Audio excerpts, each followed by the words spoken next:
batas eh. O sige, iba naman topic ngayon sa doktor. Ito naman tayo sa doktor, ano?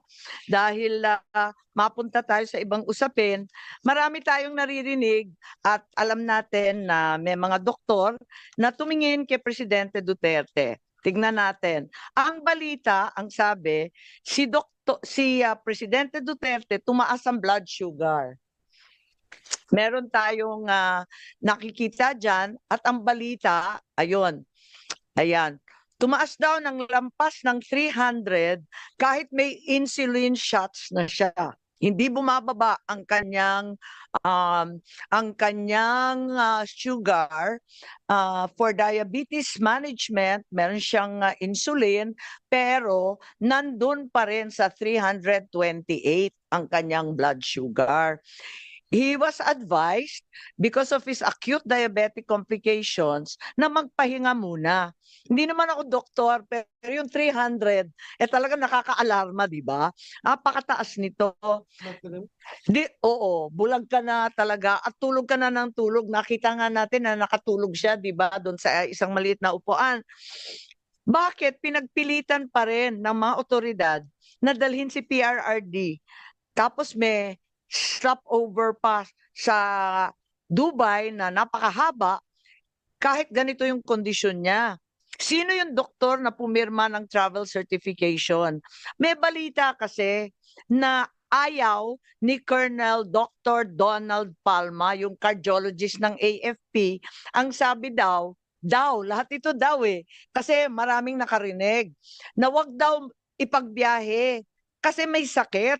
Mahina yung kondisyon. Pero pinagpilitan. Sino si Dr. Jonathan B. Rico? Was he the commanding officer of the Air Force General Hospital?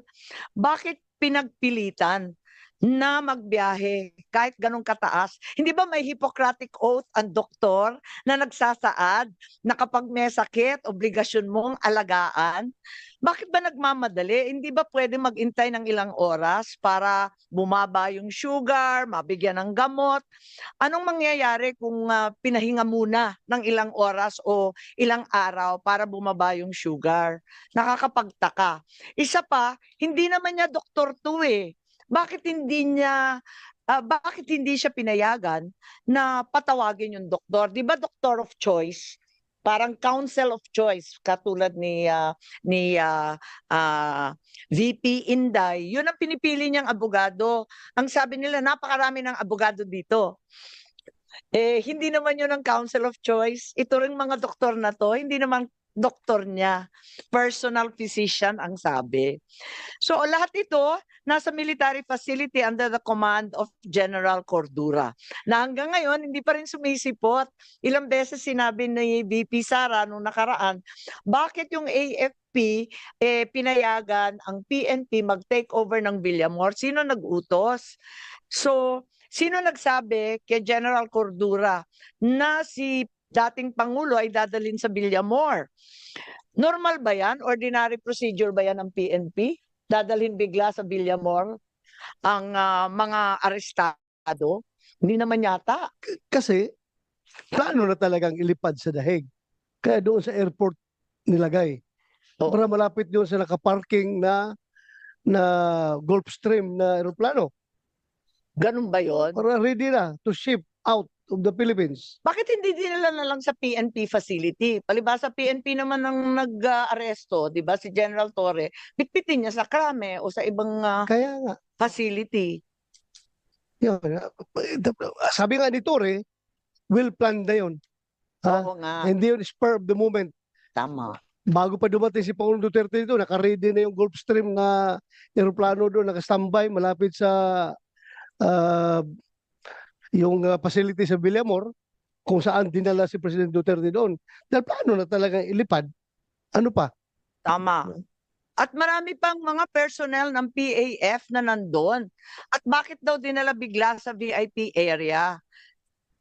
Sino yung doktor na nagbigay ng clearance para magbiyahe ang isang may sakit?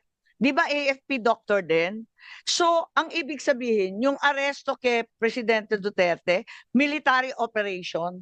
Kasi puros AFP personnel, AFP Villamor, AFP personnel, pati yung doktor, pati yung tao doon. Anong masasabi natin? Alam mo, Madam Chair, that is the reason why I I moved a while ago to issue subpoena dito sa mga tao na ito para masagot nila ito. Dahil ah, mga sundalo naman yan sila eh. Mga sundalo naman yan sila. I understand the situation, they're just following orders. Pero pag umabot sa punto dapat, kung nakikinig yung mga kasundaluhan natin, mga kapulisan, pag umabot sa punto na yung order na ibinibigay sa inyo ay very unconstitutional na at klaro na may nilalabag ng mga batas, dapat tayo mga sundalo, mga pulis, mag-isip-isip rin tayo.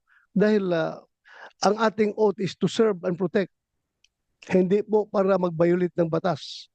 So yun po ang dapat harapin dito sa ating mga invited, supposed to be invited empty chairs sa harapan natin ngayon, Madam Chair.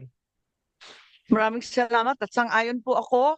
At sa transcript no nakaraang hearing, sinabi ni Secretary Gibo Teodoro, we were deputized to support the PNP. It's part of our constitutional duty. Ang tanong natin, sino nag-utos? Sino nag-deputize? Bakit nagkaganon? Yun ang pinagtatakahan natin. So, andyan yata yung transcript, hindi po ba? At maliwanag naman yun. Yes. So sinabi niya na deputize, na pag-utusan lang daw sila tulad ng sinasabi niyo, Senator Bato, na nautusan. Ayan o. Ayun. Yun. We were deputized. Ang tanong ng taong bayan, sino nag-utos? Sino nag-deputize? Yun ang tanong. Nobody can make, Madam Chair, nobody can make an utos or an order to a Secretary of National Defense. Kundi somebody above him. And who is above the Secretary of National Defense? It is the President of the Republic of the Philippines. Di ba? Alangan naman, yung Secretary of National Defense is taking orders from a general ng armed forces. It should be somebody from above. So, maliwanag pa sa sikat ng araw na presidente ang nagbigay ng order na yon. Dahil sabi mo niya, he's just following orders. Yun na nga. Chair. Kaya gusto natin malaman kay Secretary Teodoro sino nag-utos kasi tulad nga ng sinabi ninyo, wala nang mas mataas sa cabinet member kundi ang Pangulo mismo.